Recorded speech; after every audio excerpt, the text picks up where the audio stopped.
Nintendo Direct fever has hit, and it has hit very hard. RGT brought awareness to this, and now it has been finally cured with the announcement of a 40-minute Nintendo Direct coming to us tomorrow at 7 a.m.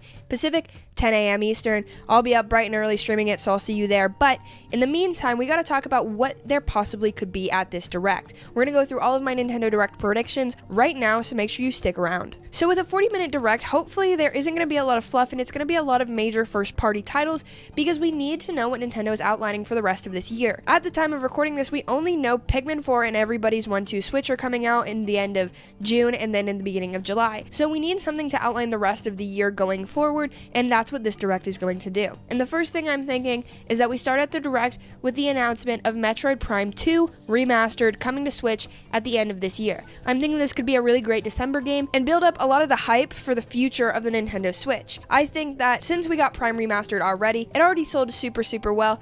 A lot of it makes sense to bring over more of the Metroid franchise on the Switch so that people can experience all of those games until hopefully eventually we get Metroid Prime 4. A lot of people are thinking maybe we will see Metroid Prime 4 in this Direct. Personally, I don't think that's really viable because I think that they're not ready to show us something. I have a feeling that that game is going to come out sometime next year, and I think it's going to be a good contender for that January-February Nintendo Direct. So with the holiday game out of the way, we got to get into some of the smaller stuff. We're going to get a lot of different third parties. Hopefully we're not going to go too hard on the farming sim and cat games and all that kind of stuff. Hopefully we get a good balance of a couple of those and then more tentpole extremely exciting releases. There is a huge rumor and leak that Persona 3 is going to come to the Nintendo Switch, and I think that that is very likely. We have a lot of the other Persona games, and it just makes sense for it to come over to the Switch, especially since we have that precedent that Persona has already shown itself on the Nintendo Switch a myriad of other ways. Also, you might be noticing the new set if you're a regular around here. I just moved back home, so that's why. Sorry about that. But I also think that this Direct is a really good place to have a lot of different ports,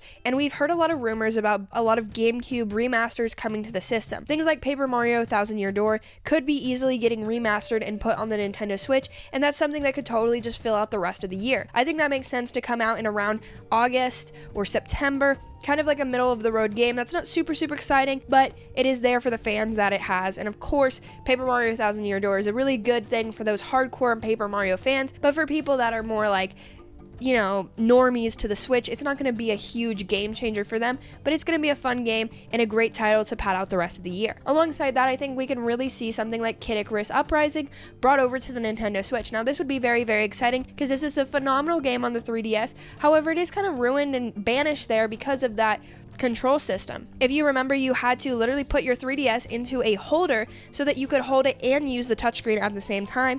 I think there's a lot of ways that they could marry this to the Switch and make it a lot easier to control, give it an updated control system, maybe new story mechanics, stuff like that to sort of pad out that experience, make it worth $60 because of course they're probably going to charge $60 for it.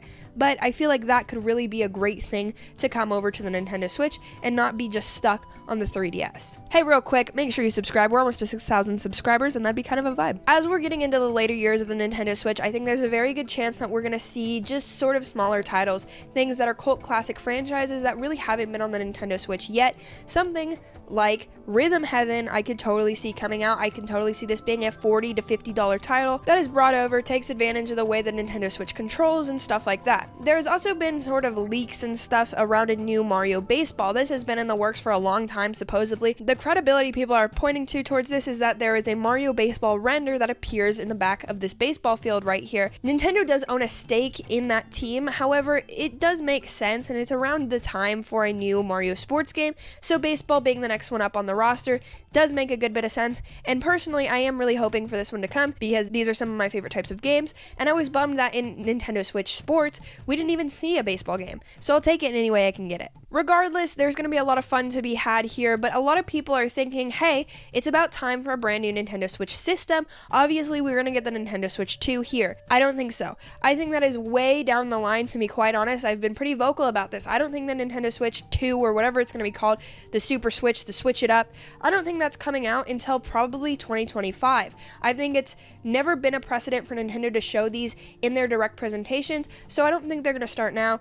And I definitely think a big time announcement like this is going to have its own drop on their YouTube, on their Twitter, stuff like that to really get the anticipation up there. But like I said, 2023, it's a bit too early in my mind for them to release a brand new system. I know that we need it. I know that the Switch is underpowered, and granted, I would totally love to play on a new system, and I would love to experience Tears of the Kingdom in a 4K 60 system, but I don't think it's time for that yet, so we'll just have to wait a little bit longer, so don't really expect that in this presentation, in my opinion. But there's a big chance that we're going to get a big blowout of Nintendo Switch games, because we do need to see what they have for the rest of this year, and maybe even the beginning of next year. I think the indies are also going to be a very big thing throughout this whole presentation, and we're going to see something maybe like Silksong, because Silksong is the Hollow Knight sequel that has been announced for a very long time, and supposedly it's coming out in 2023. We only have like 5 months left of 2023, and I hope to God this game shows up here, because it hasn't been in any of the other presentations since its random show and the Xbox presentation a while back. If we get Silksong, that can be a very, very positive thing for the Hollow Knight community,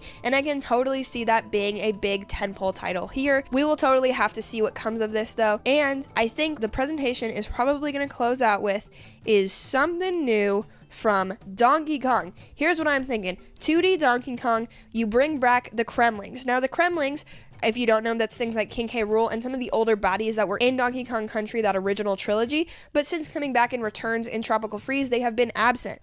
Well, with the popularity of King K. Rool and things like Smash Bros. And just popular culture as a whole, I think it makes a lot of sense for them to come back here. So hopefully we see the return of the Kremlings in a brand new 2D Donkey Kong game, and I would be so excited for it. Let me know down below what you're thinking we're going to get from this presentation. Is it going to be a good one? Is it going to be a bad one? Hopefully 40 minutes means it's going to be pretty substantial and outline a lot of the future of what the Nintendo Switch is going to carry. Let me know what you think in the comments down below, and remember to like and subscribe, and I'll see you in this video over here where I talk about some games for the Nintendo Switch. I don't know what video I'm going to put here, I'm going to be honest. Thanks for the vibes. I'll see you in there.